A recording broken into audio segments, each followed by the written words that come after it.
Hello, good evening, everyone. My name is Alya, and today I'll be presenting about analyzing elements of spoken grammar. So, the movie or show that we are going to use today is called We Bear Bears. It's the episode called Burrito, and the duration is 11 minutes. To summarize, the three bears, Grizzly, Panda, and Ice Bear, all went out to eat at a restaurant where Grizzly would soon meet his newest obsession. The verbs and tenses uses are it's pretty self-explanatory. So they use this is an example of the past tense. Someone in Japan married their bowl of ramen.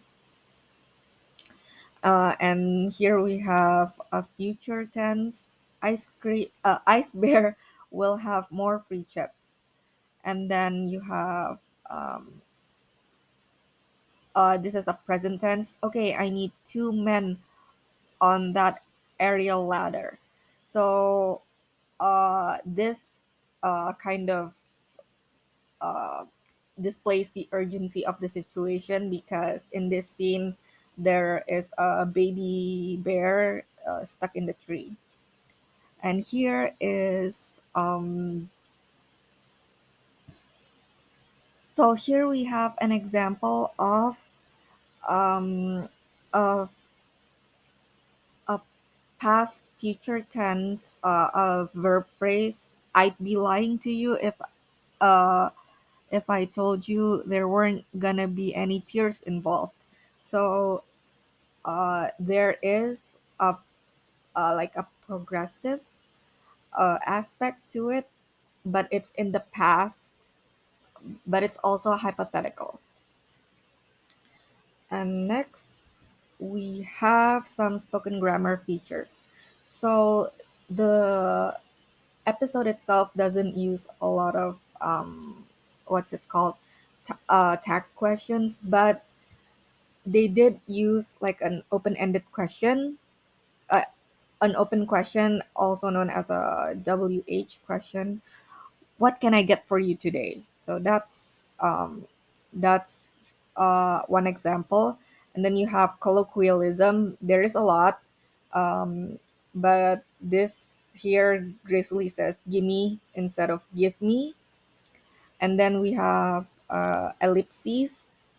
Uh, Grizzly said, "Hey, we almost there." And then there's like an emotional scene where Panda says you're shocked, which the emphasis of the sentence is in the pronoun you, which refers to Grizzly. Oh, hang on. So parts of speech. So uh, here are some examples of like nouns, pronouns, and adjectives. So here we have uh,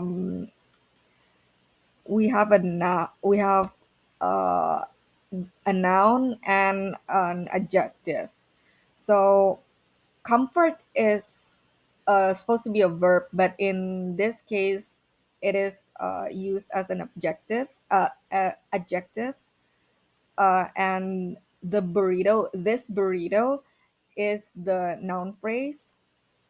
And then in this one, Grizzly says, "No, it's too perfect to eat." It is a pronoun referring to the burrito. And perfect, of course, is another adjective. And then in here, Panda says, "You're never 2 feet away from that burrito." So here, that burrito is considered like the object in this scene. You refers to Grizzly, and yeah, that's about it. Uh, in the case of subject verb agreement, they always follow the the subject and verb agreement, and there's never been like any violation of it. For example, Panda says, "I'll have the veggie tacos, please, and some extra salsa." So he's just using, the verb that applies to him and only him. So because he's singular. And Ice Bear, even though he's referring to himself, so Ice Bear wants separate checks. Even though he's referring to himself in third person, it still follows the subject and verb agreement, because he's a singular person, and he does use want instead of want, like, as opposed to if you use I want separate check. So some spoken grammar features. Again, there was the question, open question, also known as WH questions. What can I get for you today? Or closed questions like, "Hey, we almost there. Are you sure you want to do that one? You doing okay there, Gris?" So it's almost like, for closed questions, we have a lot of like confirming something.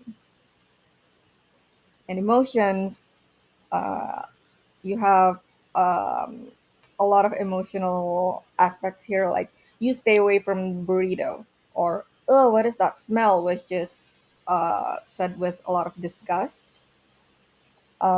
"You're shocked. I'm the one who should be shocked," which again, it's like flabbergasted. That's the emotion. And in here, Grizzly is angry. He says, "You're wrong. Burrito is the best thing that ever happened to me, so just leave us alone." And then uh, for the last one, it's Panda saying, "Oh, look at all of these," which is the emotion of like disbelief. And ellipses. So ellipses happens when we leave out words that we would normally use if we followed grammatical rules. "Hey, are we? It's supposed to be, are we almost there? Not we almost there," and etc. As you can see here. And colloquialism is the linguistic style used for casual and informal communication, such as slangs. So there's actually one very prominent example. It's not just like only one, because they use a lot of shortenings of words like "gonna" and "let's get out of here." But the most prominent one is when Grizzly said "give me" instead of "give me."